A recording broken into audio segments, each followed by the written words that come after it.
Hello friends, welcome back to Malar's unlimited. இன்னைக்கு நம்ம கூத்து கோமாளியில் lemon grass sauce with salmon fish தான் பார்க்க போகிறோம். எப்படி செய்யறதுன்னு பார்த்துடலாம். பார்ப்பதற்கே விசித்திரமாக இருக்கும், இவர் தான் லெமன் கிராஸ். இது வந்து சால்மன். இப்போ சால்மனை வந்து நம்ம மேரினேட் பண்ணிடலாம். ஒரு ஃபில்லட்டுக்கு தான் மேரினேஷன் பண்ண போகிறோம். ஸோ வந்து எல்லாமே கொஞ்சம் கொஞ்சம் ஆட் பண்ணிக்கலாம்.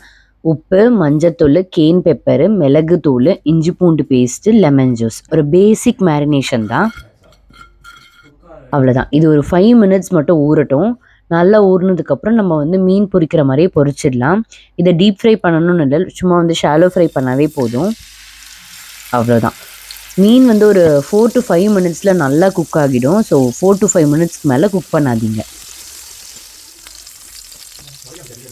ஸோ நம்ம சால்மனும் ரெடி ஆகிடுச்சு. நெக்ஸ்ட் வந்து லெமன் கிராஸ் சாஸ் பண்ணிடலாம். அதுக்கு வந்து 1/2 டேபிள் ஸ்பூன் பட்டர் நல்லா மெல்ட் ஆனதுக்கப்புறம் ஒரு பல்லு பூண்டு, கொஞ்சோண்டு இஞ்சி, அப்புறம் வந்து நான் லெமன் கிராஸ் காட்டினேன் பார்த்தீங்களா, அதை ஃபைனாக சாப் பண்ணி சாட்டே பண்ணிக்கலாம். அப்போ தான் அதோட ஃப்ளேவர் எல்லாம் இன்ஃப்யூஸ் ஆகும். காரத்துக்கு வந்து நம்ம சில்லி ஃப்ளேக்ஸ் ஆட் பண்ணிக்கிறோம், ஒரு வெங்காயம். இது நல்லா வதங்கினதுக்கப்புறம் 1/4 கப் அளவுக்கு தேங்காய் பால், கொஞ்சோண்டு லெமன் ஜூஸ். இந்த சாஸ்லலாம் லெமன் ஜூஸும் காரமும் கரெக்டாக இருந்தால் தான் அந்த சாஸ் சாப்பிடவே முடியும். அப்புறம் கொஞ்சோண்டு பெப்பர், மஞ்சத்தூள்.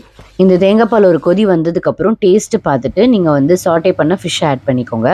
அது ஒரு 2 மினிட்ஸ் வந்து அந்த சாஸில் குக் ஆகட்டும். அப்போ தான் வந்து அதோட ஃப்ளேவர் எல்லாம் அந்த மீன் எடுத்துக்கும். நம்ம இந்த மாதிரி ரெசிபியெல்லாம் ட்ரை பண்ணாத முன்னாடியே நல்லா இருக்காது, இதில் என்ன இருக்குன்னு இருக்கும். ஆனால் இதையே 5 ஸ்டார் ஹோட்டலில் அவ்வளோ ரூபாய் கொடுக்குறப்ப ஆஹா ஓஹோன்னு சொல்லுவோம்.